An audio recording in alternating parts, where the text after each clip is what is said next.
What up, y'all? It's the homie Dame, and as you can tell, it's very cold at my place right now, but it's all good because it's time for the homie talks. And today, I don't really have a lot to talk about because I was focused on editing a couple videos this weekend. So for this episode, I figured I'd just read a bunch of your questions. As always, you can email me questions at askthehomie@gmail.com, or you can tweet me at @thedamiangold. Hey Damian, my name is Talia and I'm a big fan of the channel. I think you're super hilarious and hope to see you at 100k plus subs soon. Thank you, Talia. Here's my question. What's the deal with modern anime?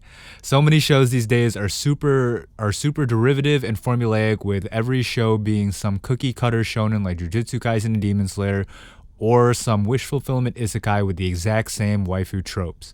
It feels like good anime that feels fresh and creative are impossible to find these days. What do you think? Does anime suck now? Thanks for reading. See, Talia, what you don't realize is that anime has always sucked.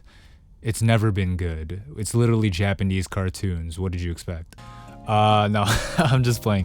The question you have, does anime suck these days, is something that people have been asking of every form of media and entertainment in every time period, ever.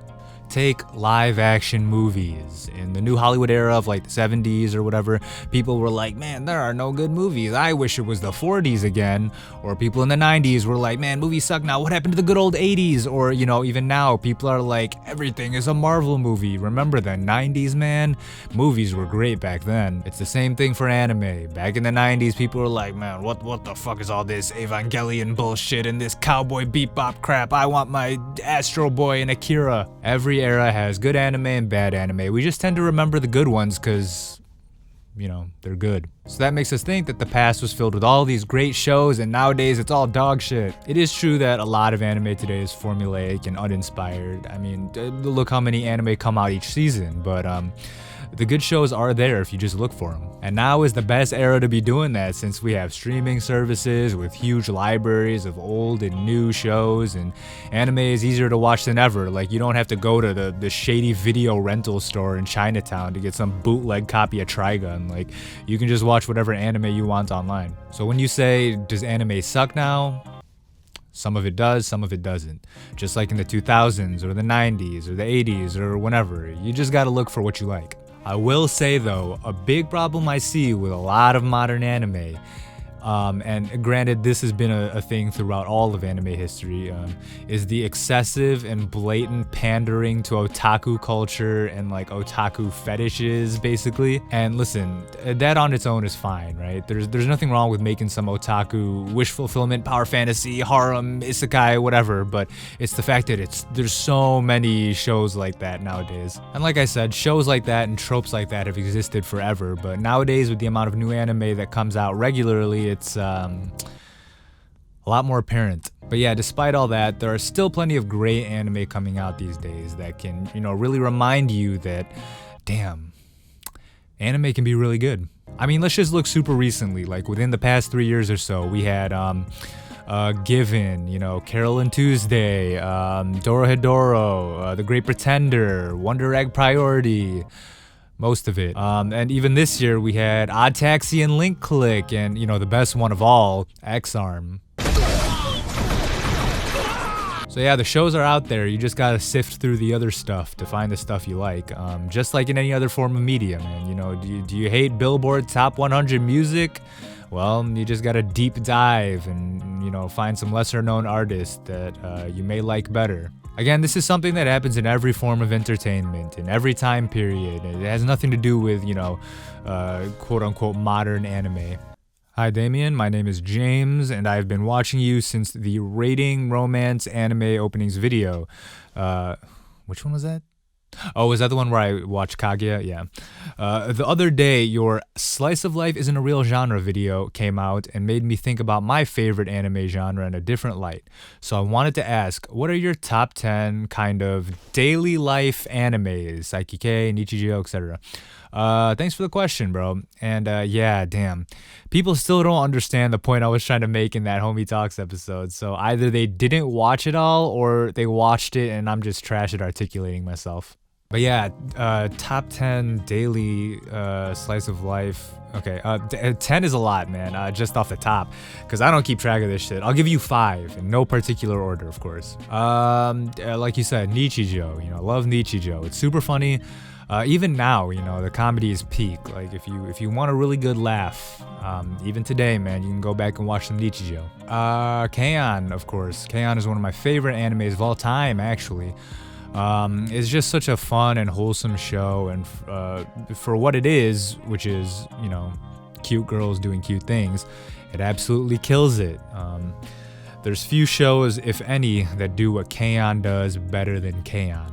And of course, the music is unironically good too. You know, I've said before, I be listening to My Love is a Stapler in the car sometimes. That shit is so hard.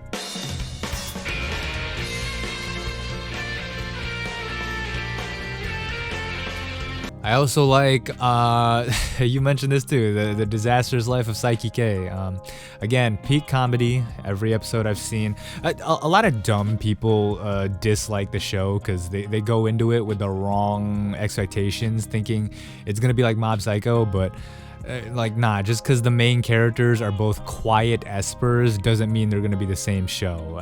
I feel ridiculous even having to clarify that. Both are good for their own reasons. The Melancholy of Haruhi Suzumiya is also dope.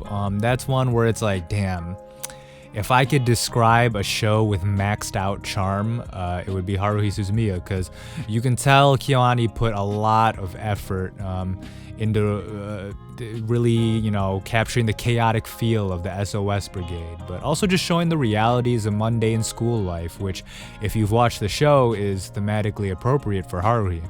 Also, the OST is really good, especially this track, which I can hopefully play a clip of without getting copyrighted.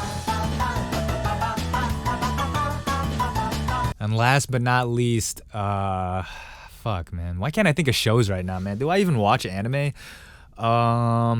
I don't know. I'll just say Azumanga Daioh, because that's like the OG slice of life. I actually haven't watched it in years, but I have friends who've rewatched it recently, and according to them, it holds up great even today. So yeah, I guess I'll say that. But yeah, like I said before, I don't think these are really slice of life shows, because that genre doesn't exist. No, but yeah, those aren't necessarily my top 5. They're just the 5 I can think of right now. Hi, Damian. You can call me Karthik. I love watching your videos, and I especially love your JoJo commentaries. I don't know how you can be so effortlessly witty and funny while also following the plot and picking up on analytical details.